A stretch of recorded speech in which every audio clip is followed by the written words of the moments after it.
দীর্ঘ 17 বছর পর একটি উৎসবমুখর, অংশগ্রহণমূলক ও শান্তিপূর্ণ জাতীয় নির্বাচন সফলভাবে সম্পন্ন করার জন্য এই নির্বাচনের মাধ্যমে জনগণ, ভোটার, রাজনৈতিক দল, প্রার্থী, নির্বাচন সংশ্লিষ্ট প্রতিষ্ঠান ও আইনশৃঙ্খলা বাহিনী সম্মিলিতভাবে একটি প্রশংসনীয় নজির সৃষ্টি করেছে। ভবিষ্যতে বাংলাদেশের নির্বাচন কেমন হওয়া উচিত, এই নির্বাচন তার একটি উৎকৃষ্ট উদাহরণ হয়ে থাকবে। প্রিয় দেশবাসী, বিগত 18 মাস আমার উপর অর্পিত দায়িত্ব নিষ্ঠার সাথে পালন শেষে একটি নির্বাচিত সরকারের কাছে দায়িত্ব হস্তান্তরের প্রাক্কালে অন্তর্বর্তী সরকারের প্রধান উপদেষ্টা হিসেবে আজ আমি আপনাদের কাছ থেকে বিদায় নেবার জন্য উপস্থিত হয়েছি। আজ বিদায়ের দিনে 5ই আগস্টের কথা স্মরণ করে আপনাদের কিছু কথা বলবো। কি মহা মুক্তির দিন ছিল সেদিনটি, সে কি আনন্দের দিন। বাংলাদেশিরা দেশে বিদেশে যে যেখানে ছিল আনন্দে চোখের পানি ফেলেছিল। দৈত্যের গ্রাস থেকে তরুণ ছাত্রছাত্রীরা দেশকে বের করে এনেছে, দেশ মুক্ত হয়েছে। কিন্তু দেশ সম্পূর্ণ অচল। এই অচল দেশটিকে কিভাবে সচল করা যাবে সেটা ছিল সবার মনে। অভ্যুত্থানের ছাত্র নেতারা ঠিক করলো দেশকে সচল করার জন্য একটি সরকার লাগবে। সরকার গঠন ও চালাবার জন্য তারা আমাকে খবর দিল।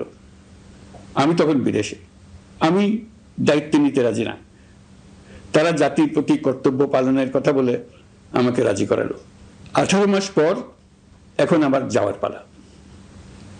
আমি আজ আমার কাজ হতে বিদায় নিতে আপনাদের সামনে এসেছি। আমাদের প্রথম কাজ ছিল দেশকে সচল করা। এটি ছিল সবচেয়ে কঠিন কাজ। যারা দেশকে লুটে পুটে খেত তারাই দেশের এই যন্ত্র চালাতো। তাদের একান্ত অনুগত লোকজন নিয়ে অভ্যুত্থানের সঙ্গে সঙ্গে সবাই পালিয়ে গেছে। বড় কর্তা পালিয়েছে, মাঝারি কর্তা পালিয়েছে, অন্যরা ভোল পাল্টিয়েছে অথবা আত্মগোপনে চলে গেছে। কেউ নানা জনের সুপারিশ নিয়ে আসছে, তারা অভ্যুত্থানের গোপন সৈনিক ইত্যাদি।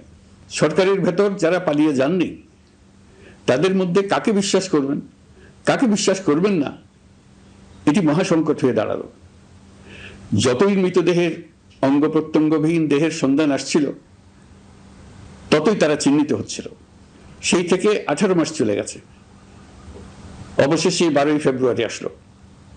1.5 যুগ পরে দেশে একটি জাতীয় নির্বাচন এবং ব্যাপক সাংবিধানিক পরিবর্তনের জন্য সর্বসম্মত জুলাই সনদের উপর গণভোট অনুষ্ঠান হলো।